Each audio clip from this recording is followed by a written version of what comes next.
జలుబు, దగ్గు, జ్వరం వచ్చింది. పెద్దగా కంగారు పడాల్సిన అక్కర్లేదు. మామూలుగా వాతావరణం మారింది కదా, కాబట్టి నా గొంతు కొంచెం తేడాగా ఉంటుంది, బొంగురు పోయినట్టు ఉంటుంది. కొన్ని పదాలు అంత స్పష్టంగా పలకలేను, కొంచెం అడ్జస్ట్ చేసుకోండి. సరే, విషయానికి వస్తే సంఖ్యాకాండం 20వ అధ్యాయంలో ఇశ్రాయేలీల అరణ్య యాత్రలో 40వ సంవత్సరానికి వాళ్ళు వచ్చారు. ఈ 40వ సంవత్సరంలో జరిగింది ఏంటి అంటే, కాదేశ్ అనే ప్రాంతానికి వచ్చినప్పుడు కాదేశులో నీళ్లు లేవు. కాబట్టి ఇశ్రాయేలీల సర్వ సమాజం వారి మీద, మోషే మీద, అహరోను మీద సనగడం, వాదం పెట్టుకోవడం జరిగింది.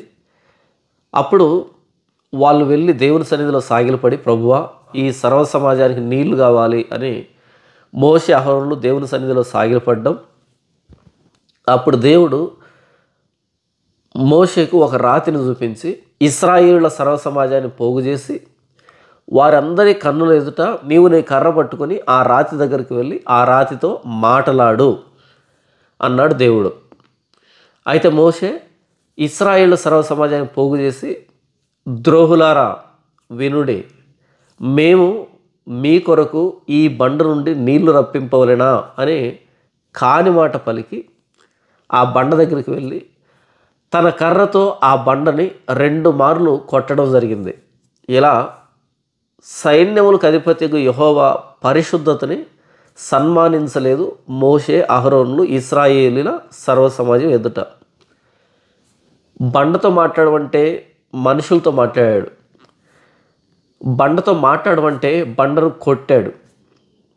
అద్భుతం జరిగినప్పుడు ఆ అద్భుతం దేవుడు చేశాడు అన్నట్టు కాకుండా మేము చేస్తున్నాం అద్భుతాన్ని అనేటట్టుగా మోషేను గణపరిచేటట్టుగా మోషే ఆ సందర్భంలో ప్రవర్తించాడు, మోషే అహరోనులు ఇరువురును. కాబట్టి దేవుడు మోషే, అహరోనులు ఇరువురిని కోపడడం జరిగింది, శిక్షించడం జరిగింది. ఏమని శిక్షించారు దేవుడు అన్నదాన్ని ఆలోచిద్దాం. తరువాత మోషే, అహరోనులు ఆ బండ ఎదుట సమాజమును పోగు చేసినప్పుడు అతడు వారితో, ద్రోహులారా వినుడే, మేము ఈ బండలో నుండి మీ కొరకు నీళ్లు రప్పింపవలెనా అనెను. అప్పుడు మోషే తన చెయ్యి ఎత్తి 2 మార్లు తన కర్రతో ఆ బండను కొట్టగా నీళ్లు సమృద్ధిగా ప్రవహించెను, సమాజమును పశువులను త్రాగెను. అప్పుడు యెహోవా మోషే, అహరోనులతో, మీరు ఇశ్రాయేలీల కన్నుల ఎదుట నా పరిశుద్ధతను సన్మానించినట్లు నన్ను నమ్ముకొనకపోతిరి కనుక ఈ సమాజమును నేను వారికిచ్చిన దేశంలోనికి మీరు తోడుకొని పోరని చెప్పాను. 12వ వచనం మరొకసారి చదివి వినిపిస్తాను, చాలా జాగ్రత్త వినండి. దేవుడు మోషే, అహరోనుల్ని ఏమని కోపడుతున్నాడు, ఏమని శిక్షిస్తున్నాడు? అప్పుడు యెహోవా మోషే, అహరోనులతో, మీరు ఇశ్రాయేలీల కన్నుల ఎదుట నా పరిశుద్ధతను సన్మానించినట్లు నన్ను నమ్ముకొనకపోతిరి కనుక ఈ సమాజమును నేను వారికి ఇచ్చిన దేశంలోనికి మీరు తోడుకొని పోరని చెప్పాను. మోషే, అహరోనులారా, మీరు ఇశ్రాయేలుల సర్వసమాజం ఎదుట నా పరిశుద్ధతను సన్మానించకుండా నన్ను నమ్ముకోకపోయారు కాబట్టి, అద్భుతం నా వలన జరిగింది అనేటట్టు కాకుండా అద్భుతం మీరే చేశారు అన్నట్టుగా ప్రవర్తించారు కాబట్టి, నా మాటకు అవిధేయత చూపించారు కాబట్టి మీరు ఈ సమాజాన్ని వాగ్దాన దేశానికి తీసుకొని పోరు అని చెప్పాడు. ఇందులో ఏముందన్న పెద్ద విశేషం అంటారా? మీరు తీసుకొని పోరు అన్నప్పుడు మరెవరు తీసుకొని వెళ్తారు? మోషే అంటే ఎవరు? ఇశ్రాయేలీలు 100 సంవత్సరాలుగా మొరపెడితే వారి కఠిన బానిసత్వాన్ని బట్టి వారి మొరను విన్నటువంటి దేవుడు వారి కొరకు మోషేను పుట్టించాడు కదా. ఇశ్రాయేలీలను విడిపించడానికే మోషే పుట్టాడు. కారణ జన్ముడు, ఇశ్రాయేలీలను నడిపించడానికి పుట్టినవాడు మోషే.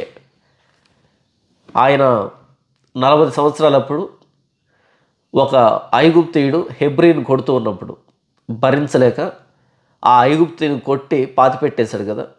దీని గురించి హెబ్రీ గ్రంథకర్త అంటాడు, మోషే అల్పకాల పాప భోగం అనుభవించడం కంటే క్రీస్తుతో కూడా శ్రమ అనుభవించడం మేలు అని భావించాడు అని హెబ్రీ గ్రంథకర్త దాన్ని వ్రాస్తాడు. అంటే దాని అర్థం ఏంటంటే, తాను ఐగుప్తు అంతఃపురంలో పెరుగుతూ ఉన్నా సరే, సకల జ్ఞానంలోను విద్యలోను అన్ని విషయాల్లో మోషే ఎదుగుతూ ఉన్నా సరే, ఒక రాజకుమారుడు ఎదుగుతూ ఉన్నా సరే, మనకు తెలుసు కదా మోషే ఎలా ఫరో అంతఃపురంలోకి వెళ్ళాడు, ఇదంతా తెలుసు కదా. అలాంటి రాజభోగాలు అనుభవిస్తున్న మోషే ఆనాటి నాగరికత కలిగినటువంటి ఐగుప్తు దేశాన్ని పరిపాలించబోయేటువంటి మోషే ఆ సుఖాలని అనుభవించకుండా, నేను ఐగుప్తీయుడిని కాదు, నేను హెబ్రీయుణ్ణి, కాబట్టి నా హెబ్రీ సహోదరుణ్ణి ఐగుప్తీయుడు కొట్టడం ఏంటి అని ఆ కోపం ప్రదర్శించడం, దానిని హెబ్రీ గ్రంథకర్త అంటున్నాడు అల్పకాల పాప భోగం అనుభవించడం కంటే దేవుని ప్రజలతో శ్రమ అనుభవించడం. అంటే దాని అర్థం హెబ్రీయుల్ని అంటే ఇశ్రాయేలులందరినీ నడిపించుకుంటూ రావడం. ఈ 40 సంవత్సరాలు మోషే ఏమైనా సుఖపడ్డా? పదే పదే ఇశ్రాయేలు తిరుగుబాటు చేయడం, తాను సుఖపడలే. దీన్ని హెబ్రీ గ్రంథకర్త అంటున్నాడు దేవుని ప్రజలతో శ్రమ అనుభవించడం మేలు. ఐగుప్తులో పాప భోగాన్ని అనుభవించే కంటే దేవుని ప్రజలను తోడుకొని వెళ్ళే విషయంలో కష్టం అనుభవించడం, శ్రమ అనుభవించడం మేలు అని మోషేను గురించి హెబ్రీ గ్రంథకర్త వ్రాస్తాడు. ఒక మాటలో చెప్పాలి అంటే, ఇశ్రాయేలును విడిపించి తీసుకుని రావడానికి పుట్టినటువంటి కారణ జన్ముడు దేవుడు పుట్టించాడు కదా మోషే. ఆ మోషేతో దేవుడు అంటున్న మాట ఏంటంటే, మీరు ఇశ్రాయేలీల సర్వసమాజం ఎదుట నా పరిశుద్ధతను సన్మానించలేదు కాబట్టి మీరు ఈ ప్రజలను వాగ్దాన దేశానికి తోడుకొని పోరు, తీసుకొని పోరు. అంటే ఇక్కడ మోషే అహరోనులు దేన్ని కోల్పోయారు అంటే నాయకత్వాన్ని కోల్పోయారు. ఎప్పుడైతే పాపం జరిగిందో మెరీబా దగ్గర, దేవుడు నాయకత్వాన్ని మార్చేశాడు, నాయకుల్ని మార్చేశాడు. అదే పనిగా ఇశ్రాయేలును నడిపించడానికి పుట్టినటువంటి మోషే ఇక మీదట తాను ఈ ప్రజలను నడిపించడానికి యోగ్యుడు కాదు, దేవుడు ఇక మీదట ఆ వ్యక్తిని నాయకుడిగా ఉంచట్లేదు, ఉంచబోడు అనేటువంటి ఆలోచన ఒక్కసారి ఊహించండి ఎంత భయంకరంగా ఉందో. బండతో మాట్లాడమంటే 2 మార్లు కొట్టాడు, దానికి నాయకుడిగా లేకుండా చేసేయాలన్నా మోషేను? ప్రజలను పోగు చేసి వారి కన్నుల ఎదుట అద్భుతాన్ని చేయమన్నాడు, కానీ ఇశ్రాయేలీని కాని మాట పలికాడు మోషే. అంత మాత్రానికి నాయకత్వపు పదవిని తీసివేయాలన్నా? దేవుని మాట ఎంత బలమైందంటే, కలుగునుగాక అంటే వెలుగు కలిగింది, కలుగునుగాక అంటే ఈ సమస్త సృష్టి కలిగింది. ఆయన మాట ఆయన నోటు నుండి వెలువడిందంటే అది నిష్ఫలంగా, నిష్ప్రయోజనంగా ఆయన దగ్గరికి తిరిగి రాదు.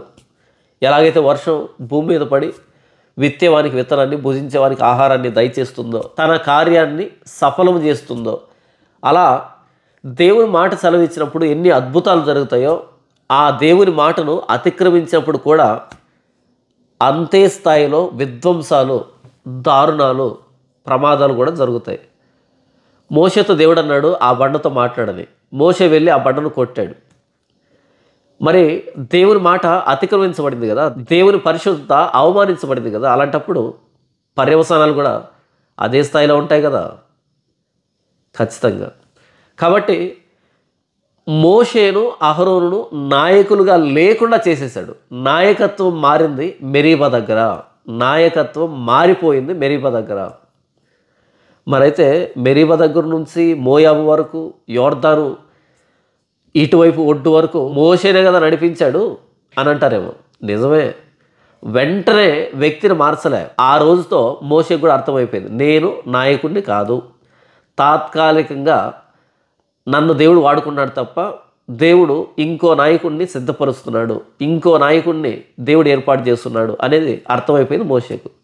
మీకు అర్థం కావడానికి, సౌలు 2 సందర్భాల్లో తప్పు చేశాడు. రాజైన సౌలు పాపం చేశాడు కదా, అమాలేకీయుల్ని తుడిచిపెట్టు అన్నప్పుడు అమాలేకీయుల్లో శ్రేష్టమైనటువంటి జంతువులు కానీ, అదే పశువులు కానీ వ్యక్తులు కానీ పక్కన పెట్టాడు. అంటే దేవుని మాటకు తిరుగుబాటు చేశాడు. సోది చెప్పిందంతా సమానం, అది మాయా విగ్రహాన్ని నిలవబెట్టుకోవడంతో సమానం అని సమూయేలు గట్టిగానే మాట్లాడతాడు సౌలుని. యెహోవా మాట వినడం శ్రేష్టం తప్ప యెహోవాకు బలర్పించడం కాదు అని చాలా తీవ్రంగా మాట్లాడతాడు కదా సమూయేలు. ఎప్పుడైతే సౌలు దేవుని మీద తిరుగుబాటు చేశాడో అప్పుడు సమూయేలు ద్వారా దేవుడు చెప్పింది ఏంటంటే, సౌలా, ఇక మీదట నీవు రాజువు కాదు, దేవుడు తన హృదయానుసారుడైన ఒక వ్యక్తిని కనుగొన్నాడు, నీవు ఇక మీదట రాజువు కాదు అని చెప్పాడు. అని చెప్పిన దాదాపు 38 సంవత్సరాల తర్వాత దావీదు రాజు అయ్యాడు. అమాలేకీయుల్ని హతం చేయలేదు కాబట్టి, నేను చెప్పిన మాటకు తిరుగుబాటు చేసావు కాబట్టి ఇక మీదట నీవు రాజుగా ఉండనేరవు, నీ స్థానంలో నా హృదయానుసారుడైన ఒక వ్యక్తిని రాజుగా నేను కూర్చోబెట్టబోతున్నాను అని దేవుడు చెప్పించాడు సమూయేలు ద్వారా సౌలుతో. అని చెప్పిన 38 సంవత్సరాల తర్వాత దాదాపు దావీదు రాజు అయ్యాడు. అంటే 38 సంవత్సరాలు సౌలు రాజుగానే ఉన్నాడు, కానీ దేవుడు ఆ వ్యక్తిని రాజుగా చూడలే. మనం అంటూ ఉంటాం కదా, ఆపద్ధర్మ ముఖ్యమంత్రి అని. ఆపద్ధర్మ ముఖ్యమంత్రి అంటే ఆ సమయంలో ముఖ్యమంత్రిగా వ్యవహరిస్తూ ఉంటాడు, కానీ తెలుసు కదా అంత అధికారం కానీ లేకపోతే ఆ హోందాతనం కానీ అదేం ఉండదు. తాత్కాలికంగా కొద్ది కాలం కొన్ని పరిస్థితులు చక్కబడేంత వరకు. అలాగే సౌలు గట్టిగా 2 సంవత్సరాలు పరిపాలించాడు. ఆ 2 సంవత్సరాలు కూడా ఆయన చేసిన పాపాలను బట్టి దేవుడు రాజుగా ఆ వ్యక్తిని తిరస్కరించాడు. 38 సంవత్సరాల తర్వాత దావీదు రాజు అయ్యాడు. అలాగే కాదేషు బర్నే దగ్గర మోషే నాయకత్వాన్ని దేవుడు తీసేశాడు. అయితే మోయాబు సరిహద్దులు వచ్చేంత వరకు మోషేనే నడిపించాడు. అయితే వాగ్దాన దేశంలోకి నడిపించలేదు. ఇటువైపే ప్రయాణంలోనే మోషే అహరోన్లు రాలిపోయారు. ఎంతటి భయంకరమైనటువంటి మాట ఇది. మెరీబా దగ్గర దేవుని పరిశుద్ధతను గౌరవించలేదు కాబట్టి మోషేను నాయకుడుగా లేకుండా చేసేసాడు దేవుడు. ఆయన పుట్టిందే ఇశ్రాయేలుని నడిపించడానికి. అలాంటి వ్యక్తి నాయకత్వాన్ని మార్చేశాడు. మెరీబా దగ్గర నాయకత్వం మారింది. ఇప్పుడు ప్రశ్న ఏంటంటే, ఎందుకని దేవుడు ఇంత పెద్ద శిక్షను అమలు చేశాడు? మోషేను నాయకుడిగా లేకుండా ఎందుకు ఆయన తీసివేయవలసి వచ్చింది అంటే, మొట్టమొదటిగా ఒకవేళ మోషే నాయకత్వాన్ని దేవుడు కొనసాగించి ఉంటే అంతకుముందు అరణ్యంలో రాలిపోయినటువంటి పాతతరం వ్యక్తులు ఉన్నారే, మిర్యాముతో సహా 20 లక్షల మంది పాతతరం ఇశ్రాయేలంతా అరణ్యంలో రాలిపోయారు కదా, వారి దోష శిక్షను భరిస్తూ వారందరి మరణాలు నిరర్థకం అవుతాయి, అర్థరహితం అవుతాయి. ఎందుకు అంటే వాళ్ళు కాదేశు బర్నేలో తిరుగుబాటు చేశారు కాబట్టి, అంతకుముందు పదే పదే తిరుగుబాటు చేశారు కాబట్టి రాలిపోయారు అరణ్యంలో.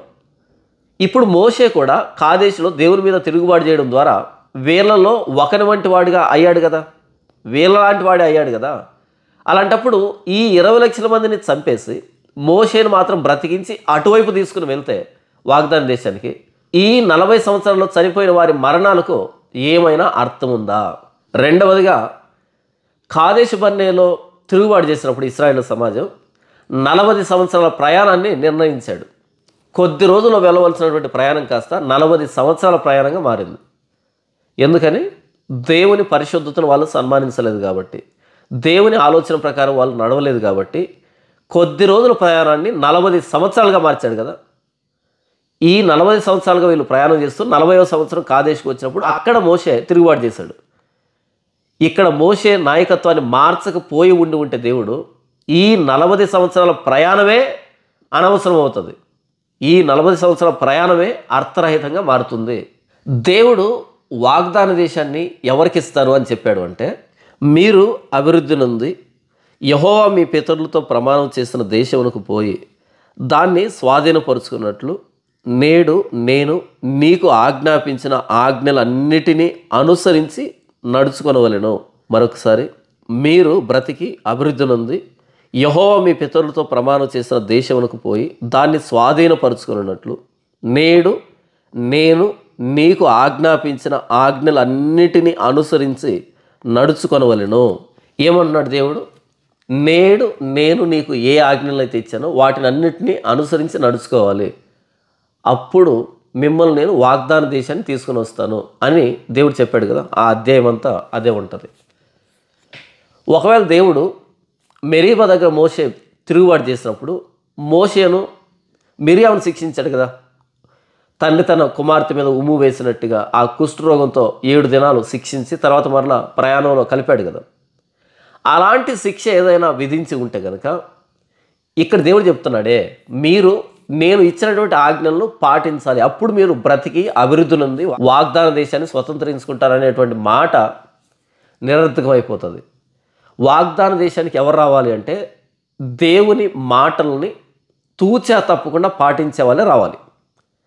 దేవుని మాటకు తిరుగుబాటు చేసేవాళ్ళు, అది మోషే అయినా సరే అరణ్యంలోనే రాలిపోవాలి. అలా అరణ్యంలో రాల్చడానికే 40 సంవత్సరాల ప్రయాణాన్ని నిర్ణయించాడు. అయితే ఈ గుంపులో, ఈ 20 లక్షల మంది ఇశ్రాయేలు గుంపులో 2 మాత్రమే యెహోవా ఆజ్ఞల్ని తూచా తప్పకుండా పాటించారు. ఎవరు వాళ్ళిద్దరు? నూను కుమారుడైన యెహోషువ, యెఫున్నె కుమారుడైన కాలేబు. ఎఫ్రాయిము గోత్రానికి సంబంధించి నూను కుమారుడైన యెహోషువ, యోదా గోత్రానికి సంబంధించి యెఫున్నె కుమారుడైన కాలేబు. వీళ్ళిద్దరు మాత్రమే గతించినటువంటి 20 లక్షల మంది ఇశ్రాయేలీలతో పాటు వచ్చి వీళ్ళు అలాంటి తిరుగుబాటును ప్రదర్శించలేదు. చివరికి ధర్మశాస్త్రాన్ని తీసుకున్న మోషే కూడా మెరీబా దగ్గర తప్పిపోయాడు. కానీ యెహోషువ, కాలేబులు ఇరువురు తప్పిపోలేదు. కాబట్టి వీళ్ళిద్దరిలో ఎవరో ఒకరు మిగిలినటువంటి ఇశ్రాయేలీల్ని వాగ్దాన దేశానికి నడిపించేదానికి యోగ్యులు. వీళ్ళిరువురిలో ఎవరో ఒకరు నాయకుడిగా కావాలి. మోషే నాయకుడిగా ఇక మీదట పనికిరాడు, వాగ్దాన దేశాన్ని తీసుకొని వచ్చేదానికి పనికిరాడు. ఈ మోయాబు సరిహద్దుల వరకు తీసుకొని రాగలడు, ఎందుకంటే మోయాబు సరిహద్దుల వరకు అది ప్రయాణం అవుతుంది తప్ప అది వాగ్దాన దేశం కాదు కాబట్టి. కనుక యెహోషువ కానీ కాలేబు కానీ ఎవరో ఒకరు నాయకులుగా దేవుని చేత ఏర్పాటు చేయబడాలి. అయితే వీళ్ళిద్దరిలో నాయకత్వపు లక్షణాలు, లీడర్షిప్ క్వాలిటీస్ ఎవరికి ఉన్నాయంటే యెహోషువకు ఉన్నాయి. కాబట్టి యెహోషువ మోషే చేతి మీద నీళ్లు పోస్తూ ఎప్పుడు మోషేకు పరిచర్య చేస్తూ మోషేను అంటిపెట్టుకుని ఉన్నాడు. కాబట్టి లీడర్షిప్ క్వాలిటీస్ అన్నవి యెహోషువకు ఉన్నాయి. కాబట్టి యెహోషువ తరువాత నాయకుడయ్యాడు, మోషే నాయకత్వాన్ని కొనసాగించేటువంటి నాయకుడయ్యాడు. మెరీబా దగ్గర నాయకత్వం మారింది, దేవుడు మార్చేశాడు. ఒకవేళ దేవుడు మోషేను గనక సూచిస్తున్నట్టు వ్యవహరించి మోషేను నాయకుడిగా ఉంచి వాగ్దాన దేశానికి ఈ ఇశ్రాయేలును తీసుకుని వచ్చి ఉంటే గనక యోర్దానుకు ఇటువైపు కూడా వాగ్దాన దేశం కూడా మరలా అరణ్య యాత్రలాగే మారి ఉండేది. మరొకసారి చెప్తున్నాను, ఐగుప్తు మొదలుకొని మోయాబు సరిహద్దుల వరకు ఇదంతా అరణ్య యాత్ర, ఇశ్రాయేలీల ప్రయాణం. ఈ ప్రయాణంలో అడుగడుగున దేవుణ్ణి శోధించారు, పరిశోధించారు, అనుమానించారు. దేవుడు మీరు తిరుగుబాటు చేశారు, దేవుని పరిశుద్ధతను పదే పదే అవమానించారు. 1 కాదు 2 కాదు. అరణ్య యాత్ర అంటే ఇశ్రాయేలీల హృదయ కాఠిన్యాన్ని తెలిపేటువంటి ప్రయాణం. అది హృదయ కాఠిన్యం అన్నది ఆ అరణ్య యాత్రలో పదే పదే స్పష్టంగా కనిపించింది. ఒకవేళ మెరీబా దగ్గర దేవుని పరిశుద్ధతను సన్మానించినటువంటి మోషేనే గనుక యోర్దాన్ నదిని దాటించి ఈ కొత్త తరాన్ని ఇటువైపు తీసుకుని వస్తే కనుక ఈ వాగ్దాన దేశం కూడా అరణ్యమే అవుతుంది, తిరుగుబాటే ప్రారంభమవుతుంది, అవిధేయతే వర్ధిల్లుతుంది వాగ్దాన దేశంలో. ఎందుకని? అవిధేయుడైన నాయకుడు వారిని నడిపించుకుంటూ వచ్చాడు. కాబట్టి ఈ ఇశ్రాయేలీలో ఎవరైనా పాపం చేయొచ్చు, కానీ వాళ్ళను నడిపించేటువంటి నాయకుడు పాపం చేయకూడదు. ఒక్కడు పాపం చేస్తే వాడు పోతాడు, కానీ నాయకుడు పాపం చేస్తే ఆ ప్రభావం సర్వ సమాజం మీద ఉంటుంది. కనుక మోషే మెరీబా దగ్గర పాపం చేశాడు. కాబట్టి అలాంటి మోషే కనుక వాగ్దాన దేశంలో అడుగు పెడితే ఈ వాగ్దాన దేశం కూడా అరణ్య యాత్రలాగే మారుతుంది. మనం కొత్త నిబంధన చూస్తే కొత్త నిబంధనలో ఎవడైనను అధ్యక్ష పదవిని ఆశించిన ఎడల అట్టివాడు దొడ్డ పనిని అపేక్షించుతున్నాడన్న మాట నమ్మదగినది. అధ్యక్షుడు అంటే కాపరి, పాస్టర్ మన భాషలో చెప్పాలి అంటే. ఎవడైనను అధ్యక్ష పదవిని ఆశించిన యెడల అట్టివాడు దొడ్డ పనిని అపేక్షిస్తున్నాడన్నమాట నమ్మదగినది. ఎందుకని అధ్యక్ష పదవి దొడ్డ పని, గొప్ప పని అనంటే అధ్యక్షుని బట్టే సంఘం ఉంటుంది. అధ్యక్షుడు ఆలోచన విధానాన్ని బట్టే సంఘం ఉంటుంది. నాయకుడు ఎలాంటి వాడైతే ప్రజలు అలాంటి వాళ్ళు అవుతారు. యథా రాజా తదా ప్రజ అనేటువంటి సామెత మనకు తెలుసు కదా. రాజు ఎలాంటి వాడైతే ప్రజలు అలాంటి వాళ్ళే అవుతారు. అందుకనే ఇశ్రాయేలీల జాతి మీద దేవుడు రాజుల్ని నిర్ణయించేటప్పుడు ఏమని చెప్పాడు అంటే, ఆ రాజు చేతికి ధర్మశాస్త్ర ప్రతి ఇవ్వాలి, ధర్మశాస్త్రాన్ని ఇవ్వాలి. ఆ రాజు ఆ ధర్మశాస్త్ర ప్రతిని తన కొరకు తాను వ్రాసుకోవాలి. తానును తన బిడ్డలను ప్రతినిత్యం దాన్ని చదవాలి. ఎందుకని రాజు ధర్మశాస్త్రాన్ని చదవాలి అంటే, నాయకుడు ధర్మశాస్త్ర ప్రకారంగా ఉంటేనే రాజ్యంలో కూడా ధర్మశాస్త్ర పరిపాలన జరుగుతుంది. అంతే కదా. రాజు దేవుని అధికారానికి లోబడిన వాడైతే ప్రజలు కూడా దేవుని అధికారానికి లోబడతారు. మనం చూస్తాం రాజు అయిన యోషియా కానీ హిజ్కియా కానీ వీళ్ళు చేసినటువంటి సంస్కరణలు, వాళ్ళు సంస్కరణలు ఎలా చేయగలిగారు? ధర్మశాస్త్రాన్ని బట్టి.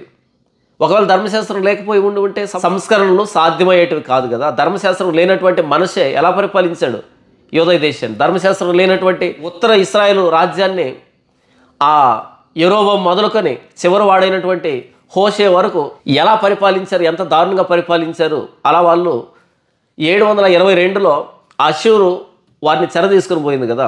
క్రొత్త నిబంధనలో ఎవడైనను అధ్యక్ష పదవిని ఆశిస్తే వాడు దొడ్డ పనిని అపేక్షిస్తున్నాడు, అంటే గొప్ప పనిని అపేక్షిస్తున్నాడు. కాబట్టి అలాంటి వాడికి ఉండవలసిన అర్హతలు ఏంటంటే, అధ్యక్షుడు వాడు నిందారహితుడు, ఏకపత్ని పురుషుడు, మితానుభవుడు, స్వస్థబుద్ధి గలవాడు, మర్యాదస్తుడు, అతిథి ప్రియుడు, బోధింపు తగిన వాడునై ఉండి మద్యపానీయు కొట్టువాడును కాక సాత్వికుడును, జగడమాడిన వాడును, ధనాపేక్ష లేని వాడునై సంపూర్ణ మాన్యత కలిగి తన పిల్లలను స్వాధీనపరుచుకొనుచు తన ఇంటి వారిని బాగుగా ఏలువాడై ఉండవలెను. ఎవడైనను తన ఇంటిని ఏలనేరకపోయినట్ల అతడు దేవుని సంఘమును ఏలాగు పాలించును. అతడు గర్వాంధుడై అపవాది కలిగిన శిక్షావిధికి లోబడుకుంటున్నట్లు క్రొత్తగా చేరిన వాడై ఉండకూడదు. మరియు అతడు నిందల పాలై అపవాది ఊరిలో పడిపోకూడనట్లు సంఘమునకు వెలుపటి వారి చేత మంచి సాక్ష్యం పొందిన వాడై ఉండవలెను.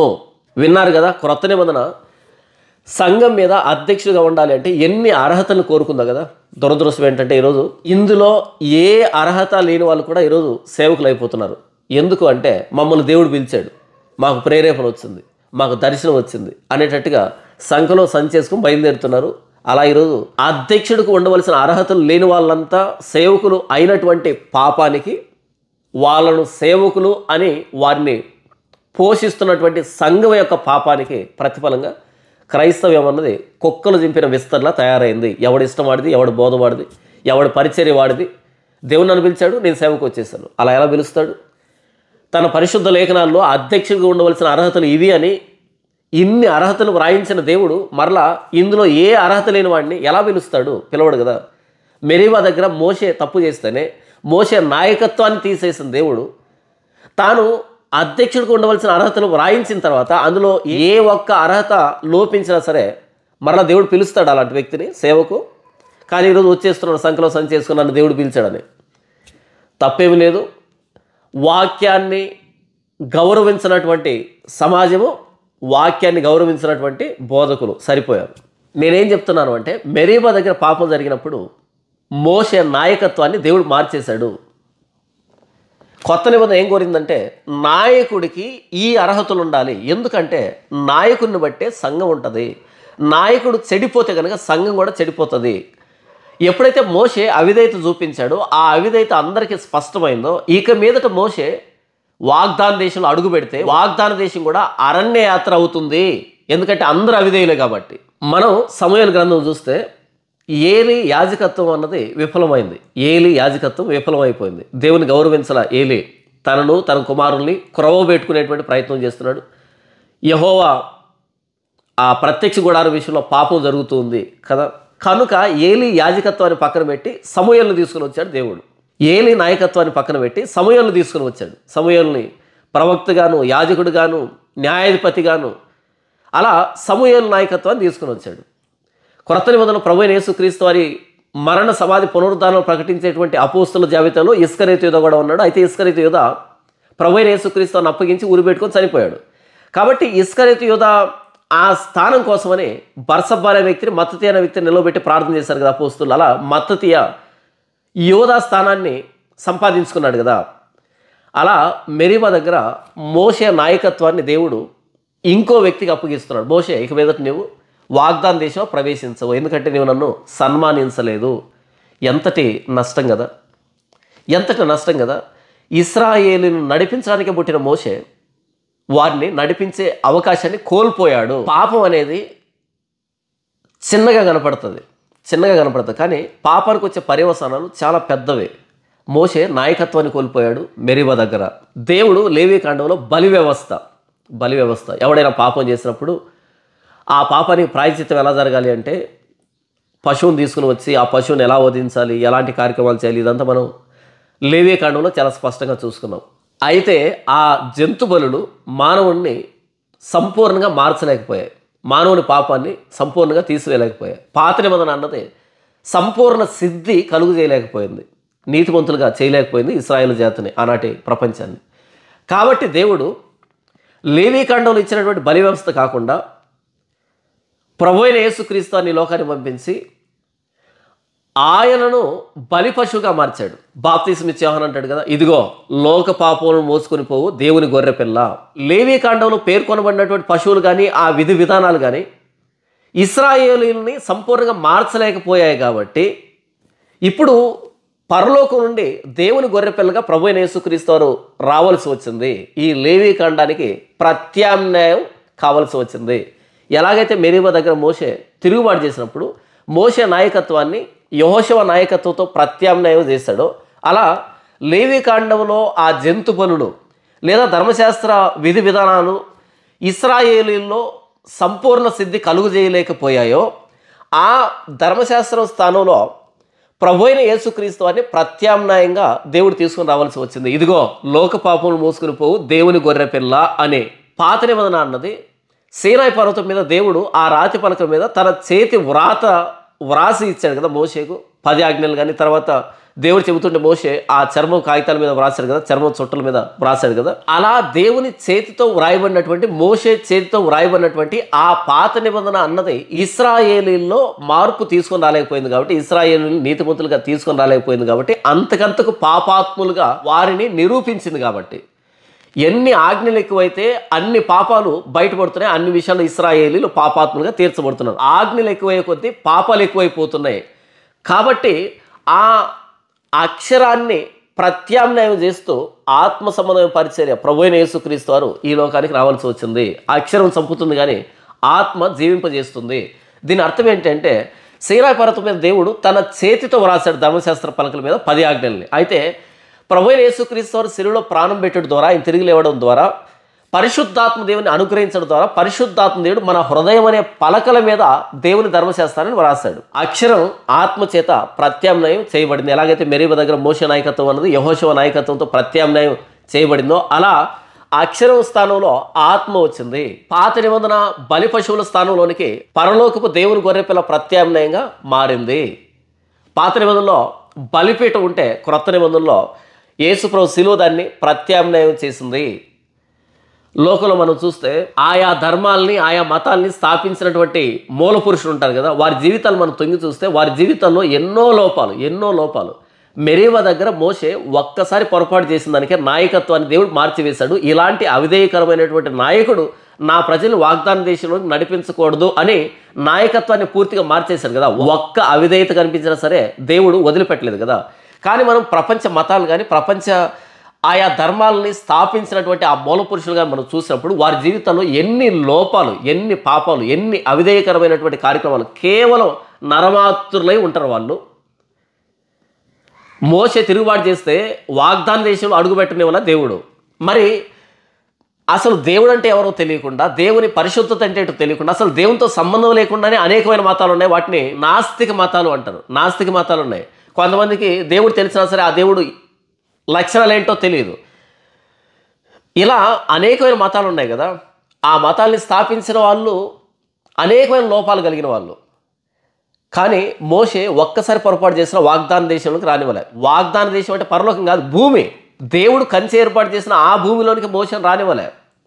మరి ఈరోజు ప్రపంచ మతాలను చూసినప్పుడు ఆయా నాయకులు, స్థాపించిన నాయకులు ఎన్నో విషయాల్లో చెడిపోయినటువంటి వ్యక్తులు స్థాపించినటువంటి సిద్ధాంతాలు, ధర్మాలు అనేకం ఉన్నాయి కదా ప్రపంచవ్యాప్తంగా మనం తిరిగితే. మరి ఆయా మతాల్లో ఉన్నటువంటి ప్రజలు పరలోకానికి రాగలరా? పరలోకానికి రాగలరా? ఎందుకంటే మెరీబా దగ్గర మోషేని దేవుడు వదిలిపెట్టలేదు కదా.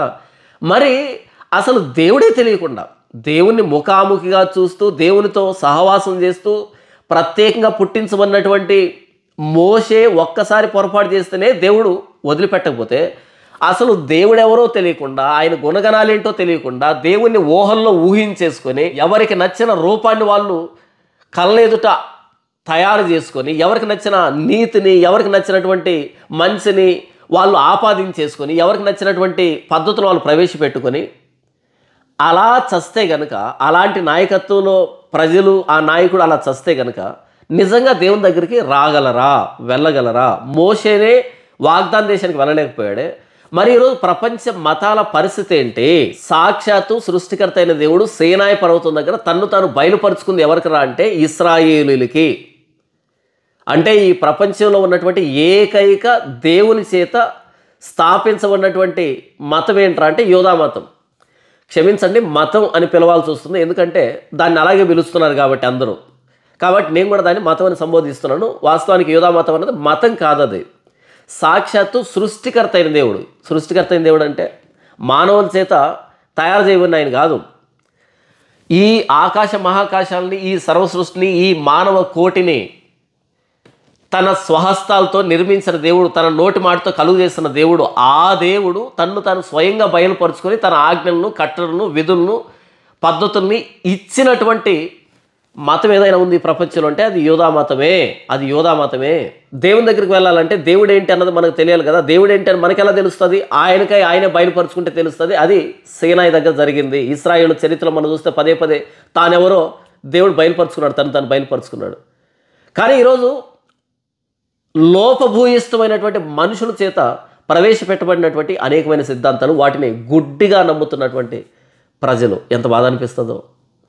మోషే మెరీబా దగ్గర తిరుగుబాటు చేస్తే దేవుడు నాయకత్వాన్ని తీసివేశాడు. మరి అసలు దేవుడు అంటే ఎవరో తెలియకుండా ఎన్నో సిద్ధాంతాలు ప్రవేశపెట్టారు. కొన్ని లక్షల కోట్ల మంది ఫాలోవర్స్. ఎక్కడికి వెళ్దామని?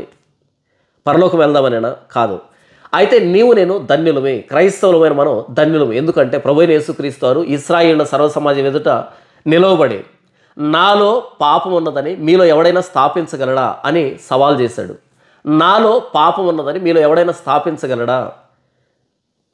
ఈ నాయకుడు శిలువ మీద ప్రాణం పెడితే క్రైస్తవ్యం ప్రారంభమైంది. మన నాయకుడైన ప్రభువైన యేసుక్రీస్తు వారు ఈ సర్వ ప్రపంచానికి విసిరిన సవాల్ ఏంటంటే నాలో పాపం ఉన్నదని మీరు ఎవడైనా స్థాపించగలడా? మోషేల పాపం ఉందా? ఉంది. మెరీబా దగ్గర తప్పు చేశాడు. నీతిమంతులు లేడు, ఒక్కడూ లేడు, అందరూ పాపాత్ములే. అయితే కేవలం ప్రభువైన యేసుక్రీస్తు వారు మాత్రమే నాలో పాపం ఉన్నదని మీలో ఎవడైనా స్థాపించగలడా? ఎవడు స్థాపించలేడు, ఎవడు నిరూపించలేడు. అలాంటి పాపం లేనటువంటి ప్రభువైన యేసుక్రీస్తు వారు ఎలా పుట్టాడు? స్త్రీ పురుషులకి జన్మించాడా? కాదు.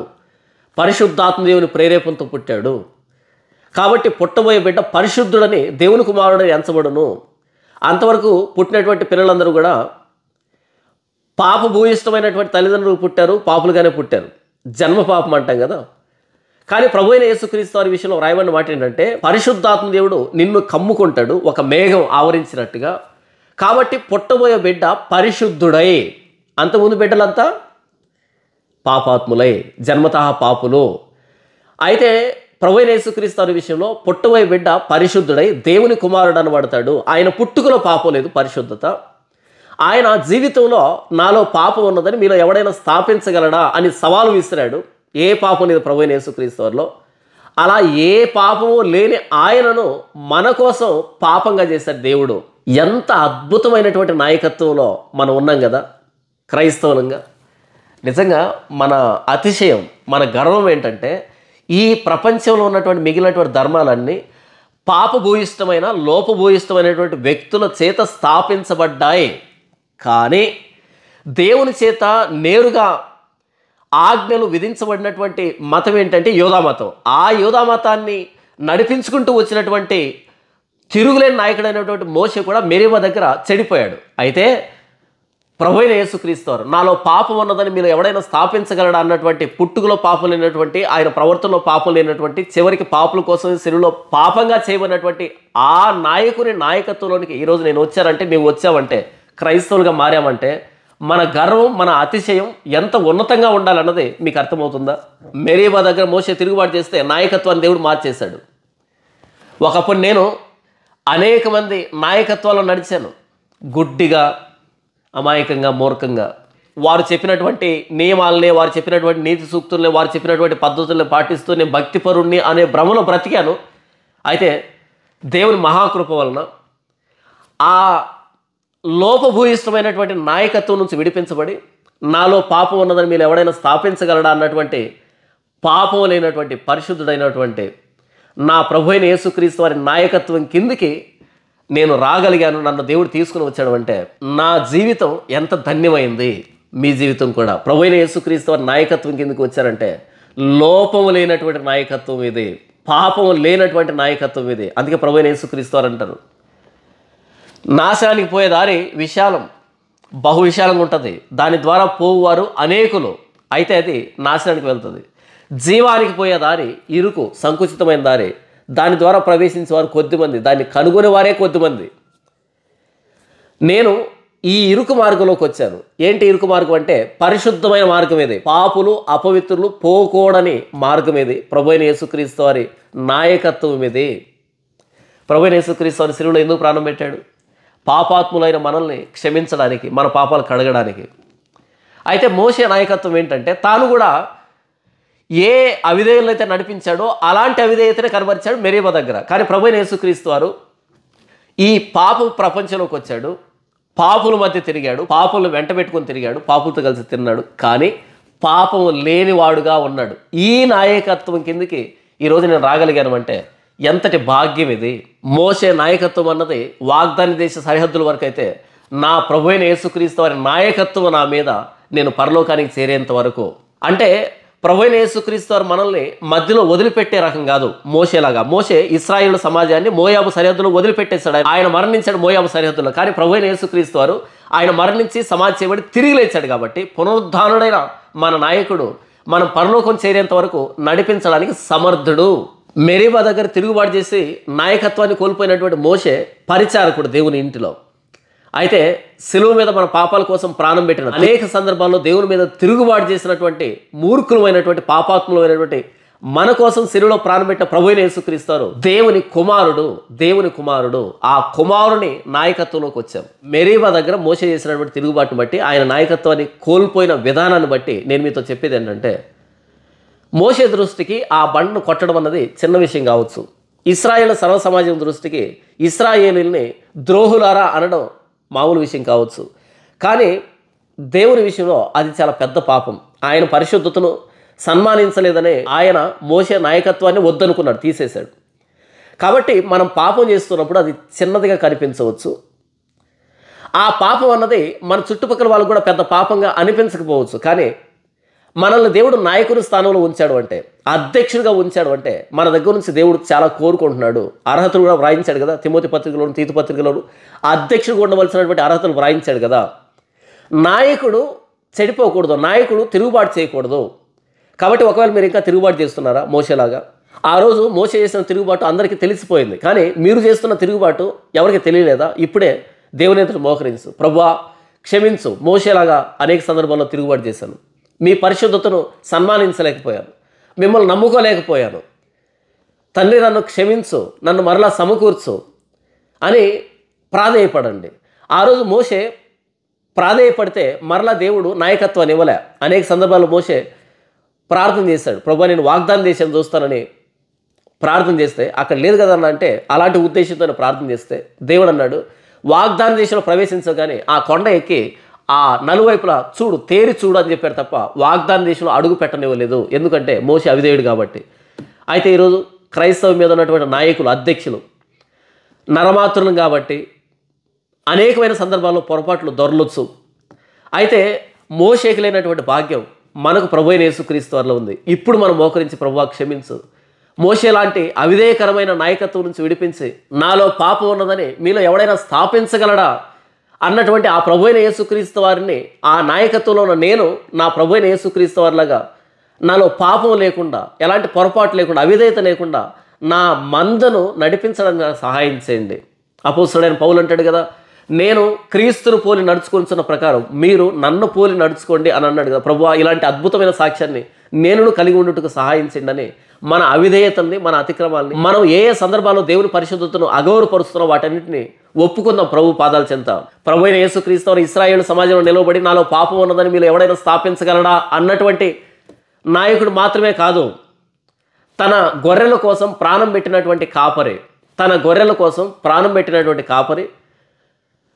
100 గొర్రెలు ఉన్నప్పుడు ఒక గొర్రె తప్పిపోతే 99 గొర్రెలను వేరే వాళ్ళకి అప్పగించి ఆ తప్పిపోయిన గొర్రె కోసం వెతుక్కుంటూ వచ్చినటువంటి కాపరి, మంద కోసం తన ప్రాణాన్ని ఇచ్చినటువంటి, సిలువ మీద ధార పోసినటువంటి నాయకుడు మన ప్రభువైన యేసుక్రీస్తు వారు. కాబట్టి మన బలహీనతలతో సహానుభవం కలిగినటువంటి నాయకుడు మన ప్రభువైన యేసుక్రీస్తు వారు. మన ప్రతి బలహీనతని మెరీబా దగ్గర మోషే ఎలాగైతే పాపం చేశాడో అలా మనం ఒక సందర్భం కాదు, ఎన్ని సందర్భాల్లో పాపం చేస్తున్నాం, ఎన్ని సందర్భాలు దేవుని పరిశుద్ధతను, ప్రభువైన యేసుక్రీస్తు వారు సిలువ త్యాగాన్ని అవమానించేటట్టుగా బ్రతుకుతున్నామో.